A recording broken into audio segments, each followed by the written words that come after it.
मकसद होगा ना भाई, या आप बस एंजॉय करने के लिए पैदा हुए हो लाइफ को? ये नहीं हो सकता, ये मुमकिन नहीं है। तो इसलिए अल्लाह ने कहा कि कोई जवाब, माकूल जवाब तलाश करके बताओ जो समझ में आए, कोई अक्लमंद उस पर गौर करे, बोले भाई ये वाकई सही जवाब है। तो हमारे पास इसका जवाब नहीं है, क्योंकि ये जवाब भी वही देगा जिसने हमें बनाया है। तो अल्लाह कहते हैं जब तुम्हारे पास जवाब नहीं है तो जो जवाब मैं दे रहा हूं उस जवाब को मान लो। वो जवाब क्या है? वमा खलक़तुल जिन्ना वल इंसा इल्ला लियाबुदून, मैंने इंसान और जिन्नात को सिर्फ अपनी इबादत के लिए बनाया है।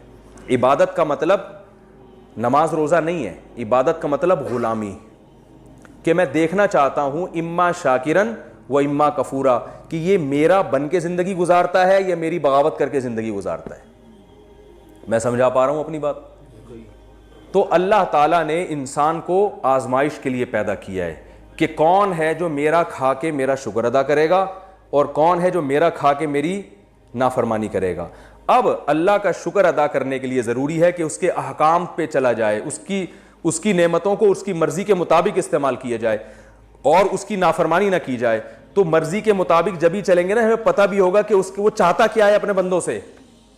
क्या ख्याल है भाई? तो ये चाहत इस्लाम के अलावा दुनिया का कोई मजहब नहीं बताता। इसलिए इस्लाम ही बताता है कि अल्लाह अपने बंदों से चाहता क्या है, और इस्लाम के पास इसके मजबूत दलाइल हैं कि ये अल्लाह का कलाम है। दुनिया में कोई ऐसी गाइडेंस नहीं है, कोई ऐसी किताब नहीं है कुरान के अलावा जो आपको बताए कि अल्लाह अपने बंदों से क्या चाहता है। तौरात और इंजील तहरीफ हो चुकी है, वो जब आप पढ़ेंगे तो आपकी समझ में ही नहीं आएगी।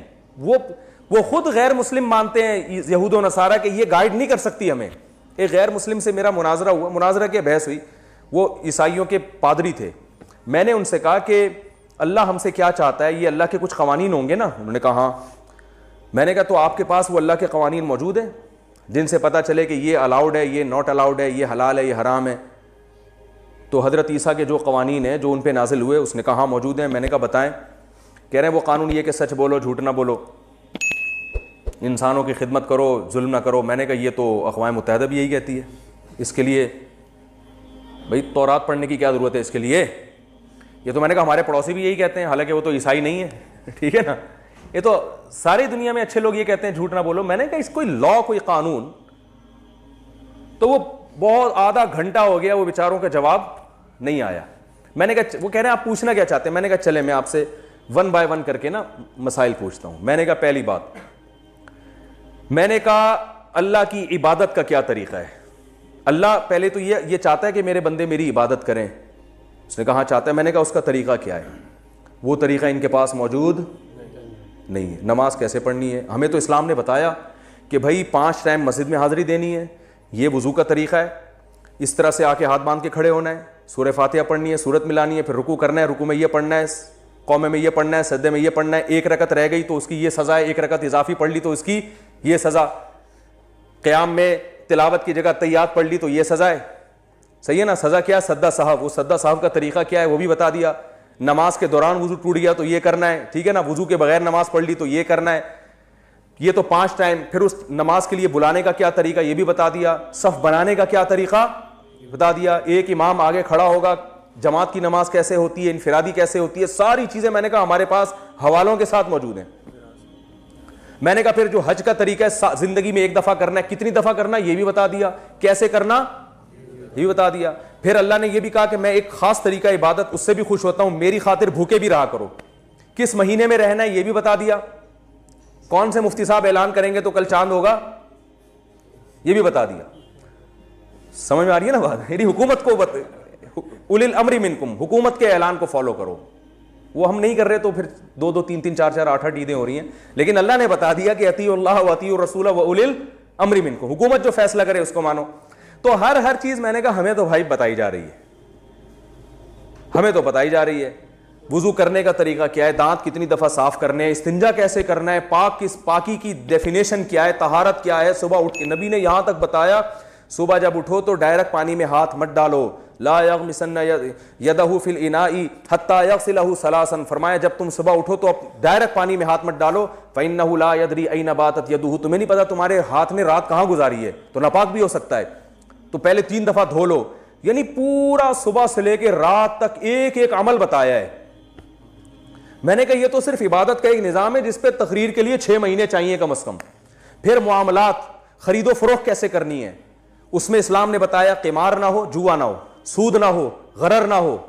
मैंने कहा एक बात बताओ, इस्लामिक बैंकिंग तो दुनिया में है, यहूदी बैंकिंग क्यों नहीं है, ईसाई बैंकिंग क्यों नहीं है, हिंदू बैंकिंग क्यों नहीं है? इस्लाम ने बैंकिंग के मुकाबले में भी एक बैंकिंग पेश कर दी, ये इस्लामी है, ये गैर इस्लामी। ये एक तिजारत है, ये दुनिया की तिजारत, ये इस्लामी तिजारत। तभी मुफ्तियों में ताजरों के मुफ्ती अलग होते हैं।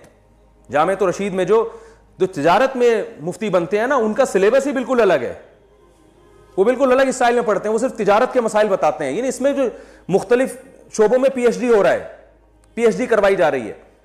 फिर मैंने कहा निकाह तलाक के मसाइल। मैंने कहा अच्छा मुझे एक बात बताओ, मियाँ बीवी में ना बन रही हो तो अलैदगी का तरीका क्या है ईसाई मजहब के मुताबिक? आप लोग थक तो नहीं गए? मैं जल्दी से बात को बस ना समेट के खत्म कर रहा हूं। मैंने कहा ईसाई मजहब में मियाँ बीवी में जब अलैदगी होनी हो तो उसका क्या कानून क्या है? वो परेशान, कुछ मिलता ही नहीं। वो ऑस्ट्रेलिया के ईसाई थे ना, तो वो ऑस्ट्रेलिया का लॉ पेश करने लगे, आप अदालत में जाए। मैंने कहा ये तो ऑस्ट्रेलिया ने असेंबली में बिल पास किया है भाई। खुदा का कानून क्या है कि मियाँ बीवी का रिश्ता जुड़ तो गया, खत्म कैसे होगा? इस्लाम में तो तलाक का एक पूरा निजाम है ना। कुरान ने बताया तलाक मर्रतान फ़इम्साकुम बिमारूफिन औ तसरीहुम बिइहसान। तलाक़ें 2 मरतबा हैं, उसके बाद चाहो तो रख लो, चाहो तो छोड़ दो। फ़इन तल्लक़ा, तीसरी दे दी, फ़ला तहिल्लु लहू मिन बादु, तीसरी के बाद हलाल नहीं है। फिर ये तो अल्लाह ने हुक्म बयान किया, फिर तलाक देने का तरीका बयान किया, तल्लिक़ूहुन्ना लिइद्दतिहिन्ना, इकट्ठी 3 मत दो, पहले 1 दो, फिर अगले महीने दूसरी दो, फिर तीसरे महीने में तीसरी दो। ये पूरा प्रोसेस है। और अहादीस में इसकी और ज्यादा तशरीह मिलती है। ये भी बता दिया कि देनी भी है कि नहीं देनी, कब हलाल है कब बुरी है, ये सारी चीजें बता दी।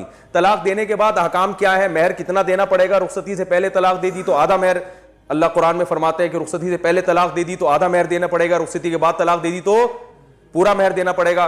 तलाक दे दी, इद्दत पूरी नहीं हुई, इस दौरान मर गए तो विरासत में उसका हिस्सा होगा, पूरी डिटेल मिलती है।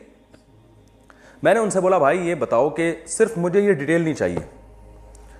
अब पूरी बात तो मुझे याद नहीं ना, मैं तो कई साल पहले की बात थी, तो मैं उसका खुलासा बयान कर रहा हूं अपने अल्फाज में। मैंने कहा मुझे बता दो कि तरीका क्या है। उस बेचारे को तरीका मालूम। वो कहने लगा कि भाई ईसाई मजहब में तलाक है ही नहीं, शादी तो है। तो वो कह रहे है ही नहीं। मैंने कहा अच्छा है ही नहीं। मैंने कहा क्यों? मैंने कहा वो क्यों नहीं है? कह रहे हैं इसलिए कि अल्लाह चाहता है मियाँ बीवी जुड़ के रहें, उनमें कभी भी अलैदगी ना हो। मैंने कहा माशाल्लाह, अल्लाह चाहता है, यकीनन चाहता है कि मियाँ बीवी मोहब्बत से रहें, अलैदगी ना हो, लेकिन अल्लाह तो चाहता है, लेकिन मियाँ बीवी नहीं चाह रहे। मसला ये है कि जो बाज़ दफ़ा वो नहीं चाह रहे होते भाई, या बाज़ दफ़ा बीवी चाह रही होती है, मियाँ नहीं चाह रहा होता, मियाँ चाह रहा होता है, बीवी नहीं चाह रही होती। कह रहे नहीं ईसाइयत में तलाक नहीं है क्योंकि उनको फोर्स किया गया, अब मोहब्बत से रहो। मैंने कहा हम भी फोर्स करते हैं, समझाते हैं, इस्लाम में भी ये है कि भाई तरीका बताया है, सुलो कराओ आपस में, सुलो के बड़े फ़ज़ाइल हैं। लेकिन बाज़ दफ़ा मैंने कहा चलो मैं आपसे एक सवाल पूछता हूँ कि फ़र्ज़ कर लो अल्लाह ना करे आपकी बेटी की शादी हुई और वो हीरोइनची निकला दामाद। मैंने कहा अल्लाह चाहेगा कि हीरोइनची के साथ ये ज़िंदगी गुजारे? है भाई, ये जुल्म नहीं है उस लड़की पर कि उसको कोई अलैदगी का कोई तरीका तो होगा ना?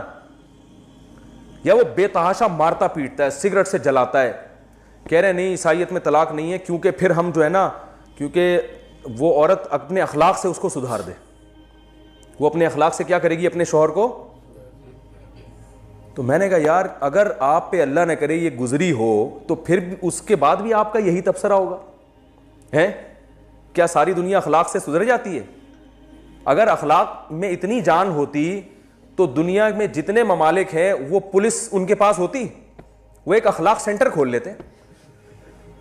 क्या ख्याल है भाई कि भाई जो दुनिया में जुर्म होगा अखलाक सेंटर में ले जाओ, वहां नेक नेक लोग बैठे हुए हैं जो हर बात से पहले प्लीज भी लगाते हैं, आखिर में थैंक यू भी लगाते हैं, बड़ी तमीज से बात करते हैं, तोहफे ताहिफ दे के। मैंने कहा जो बड़े मुजरिम होते हैं ना वो उन्हीं को लूट के निकल जाएंगे वो। तो फिर वो ना कंफ्यूज हो गया। मैंने कहा भाई ये ईसाई मजहब नहीं है, ये अल्लाह की तालीमात नहीं, ये फितरत को अपील ही नहीं करती। तो मान लो कि आपके पास हजरत ईसा का सही मजहब नहीं है, तो इस्लाम के मुकाबले में किसी के पास कानून है ही नहीं कि जिसको ये कह सके कि अल्लाह का कानून है। ये दावा सिर्फ इस्लाम ने किया है और इस दावे को दलाइल से साबित भी किया, पेश किया। मैंने कहा, मैंने उससे एक आखिरी बात की, फिर हमारी बात खत्म हो गई। वो मेरे साथ तो क्योंकि ट्रांसलेटर बैठा हुआ था ना, हमारा शागिर्द था, वो इंग्लिश में मेरी बात को तर्जमा कर रहा था, तो वो ट्रांसलेटर चला गया। तो मैं नमाज पढ़ने गया, वापस आया तो उसने फिर मुझसे बहुत राब्ते की कोशिश की। इससे लग रहा था कि उसको जो है ना बात अल्हम्दुलिल्लाह समझ में आ गई है। अब अल्लाह करे मुसलमान हो गया और हमें फिर नहीं पता कहाँ गया, क्या हुआ। तो वो कहने लगा, मैंने कहा भाई देखो ये कानून, मैंने कहा अच्छा मुझे एक बात बताओ कि ये मुफ्ती सिर्फ मुसलमानों में क्यों होते हैं? मैंने कहा जितने दूसरे मज़ाहिब हैं उनमें रूहानी पेशवा तो होते हैं, मसाइल बताने वाले, कानून बताने वाले मुफ्ती नहीं होते। मैंने कहा हमारे पास तो सुबह शाम लोगों की कॉल्स आती हैं, ये जायज़ है, ये नाजायज़ है, ये हलाल है, ये हराम है। तो हिंदुओं के रूहानी पेशवाओं के पास क्यों नहीं आती? ईसाइयों के पास, यहूदियों के पास क्यों नहीं आती? रूहानी पेशवा होते हैं दम दुरूद के लिए और ये सब दुआओं के लिए होते हैं। मसाइल जब भी बात आएगी तो कहेंगे भाई ये वकील से पूछो, कानून तो वकील जानता है। मैंने कहा हमारे यहाँ वकील से अलग पूछा जाता है, उलमा से अलग पूछा जाता है। अदालत जब खुला की डिग्री देती है वो पाकिस्तानी कानून है, लोग आके मुफ्तियों से अलग पूछते हैं कि अकॉर्डिंग टू शरिया ये डिग्री सही है या नहीं है, अकॉर्डिंग टू इस्लाम ये सही है या नहीं है। मैंने कहा इससे पता चलता है कि इस्लाम का एक बाकायदा लॉ है। तो जिस मजहब के पास अल्लाह के कानून ही ना हो तो वो मजहब आपको गाइड कैसे करेगा भाई? तो ये तो अल्लाह ने इस्लाम के अलावा किसी को पनपने दिया ही नहीं है।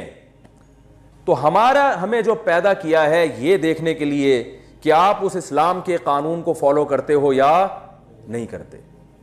और अल्लाह ने एक आसानी रख दी, अल्लाह ने फरमाया मा जअला अलैकुम फिद्दीन मिन हरज, मैंने तुम्हें आजमाइश के लिए पैदा किया मगर वो ज्यादा सख्त आजमाइश नहीं रखी है कि तुम मुसीबत में पड़ जाओ, क्योंकि गफूरुर रहीम है, रहमान है, आसान दीन बनाया।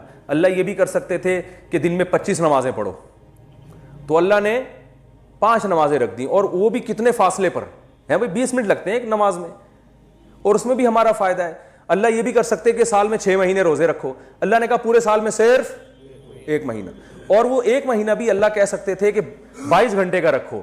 अल्लाह ने कितना कि सुबह सहरी तबीयत से फोड़ो, वैसे तो अल्लाह ने खाने का कहा लेकिन हम फोड़ते हैं, जितना खाओ कोई पाबंदी नहीं है। इफ्तारी भी जल्दी करने का हुक्म दिया कि खामखा की टेंशन लेने की जरूरत बोलो भाई नहीं है, बस जब गुरूब आफ्ताब तक, वो भी सिर्फ 1 महीना। तो ये मुश्किल हकाम है। हज पे खर्चा ज्यादा होता है, देखो इतना खर्चा 5, 6, 7, 8 लाख रुपए तो लोग आजकल दावतों में उड़ा देते हैं, लेकिन अल्लाह ने कहा ज्यादा खर्चा है तो हर एक पर लाजिम नहीं है। जिसके पास पैसा है सिर्फ वो हज करेगा, और वो भी पूरी जिंदगी में सिर्फ। कितना आसान दीन भाई। जिना को अल्लाह ने हराम कर दिया, अब ईसाइयों ने भी जिना को हराम किया लेकिन उन्हें निकाह की भी हौसला शिकनी की। तो अल्लाह ने जिना को हराम कर दिया लेकिन हलाल के रास्ते खोल दिए। बर वक्त निकाह करो, बालिग होते ही निकाह करो, जेब में पैसे नहीं है घबराओ नहीं, इन यकूनु फुकरा युगनिहिमुल्लाहु मिन फज़लिही, फकीर हो गए अल्लाह माल में बरकत दे देगा। हौसला अफजाई की, हलाल के दरवाजे खोल दिए। फिर हराम जो खाने पीने की जो चीजें हराम की, उसमें भी अल्लाह ने हमें हौसला दिया, फरमाया कि ये चाइना वाले जो कुत्ते बिल्ली खा रहे हैं और सब कुछ खा रहे हैं, तुम पे पाबंदी, ये ना खाओ वो ना खाओ, तो घबराओ नहीं, ये तुम्हें टेंशन देने के लिए नहीं है। तुम इंसान हो, कुलू मिनत तय्यिबात, पाकीज़ा खाओ ना, गंद में क्यों मुंह मार रहे हो जाके भाई। जैसे एक बच्चा कह रहा है अब्बू वो देखो वो खा रहा है, वो खा रहा है, वो खा रहा है, और आप बच्चे को कहते हैं बेटा मैं तुम्हारे लिए शहद लेकर आया हूं, इंजीर लेकर आया हूं, जैतून लेकर आया हूं, मैं तुम्हें सारी दुनिया की सारी चीजें खाने से मना थोड़ी कर रहा हूं, मैं कह रहा हूं वो फला चीज खा रहा है, वो फला चीज खा रहा है, उससे दांत भी खराब, पेट भी खराब, ये खाओ ना, ये मजे भी ज्यादा है और ये पाकीज़ा भी है। तो अल्लाह भी कह रहे हैं कि मुर्दार मत खाओ, हलाल करके खा लो। अरे वही आप एक बकरी कचरे से उठा के खा लें और एक है बिस्मिल्लाह अल्लाहु पढ़ के उसको ज़बह करके खा लें, तो ज्यादा अच्छा कौन सा? अगर अल्लाह ने यही मना कर दिया तो गोश्त खाना ही नहीं है, तो टेंशन में आ जाते हैं हम। गोश्त में बहुत सारी अकसाम गोश्त की हलाल कर दी, जो नापाक जानवर थे उनको क्या कर दिया? हराम, क्योंकि हलाल इतना ज्यादा है कि हमें हराम की तरफ जाने की जरूरत नहीं है। नजर की हिफाजत का हुक्म दे दिया ताकि आपकी मोहब्बत किसके लिए खालिस हो जाए? बीवी के लिए। यह नजर किसी और पे ना पड़े, इससे बीवी को मोहब्बत मिलेगी, और वो जो अपने बाप के घर को छोड़कर आई है उसके साथ वफा होगी, तो आपकी बेटियों को भी फायदा होगा मुस्तकबिल में। अंग्रेज बड़े मजे उड़ाते हैं लेकिन ये मजे अपनी बेटियों में भुगतने पड़ते हैं उनको।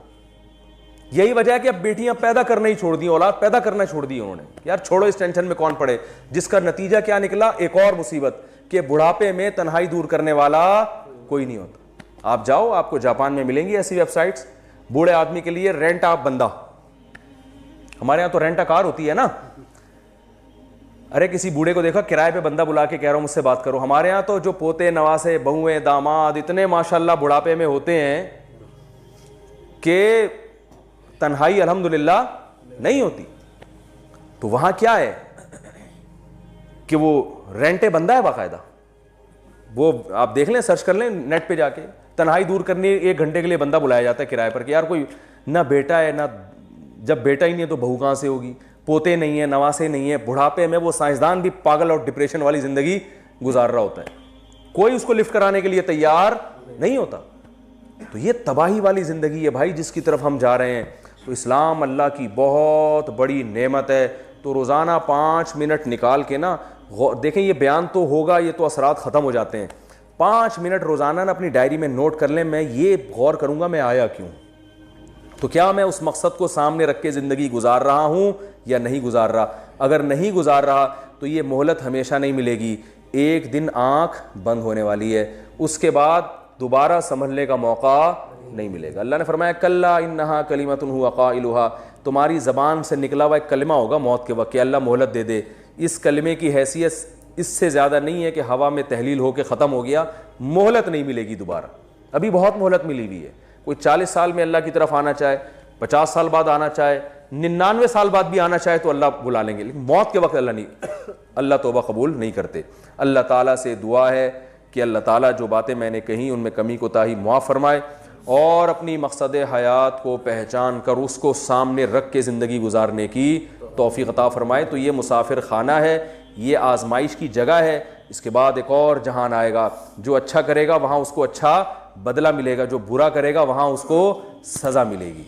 अल्लाह ताला हम सबको अमल करने की तौफ़ीक़ अता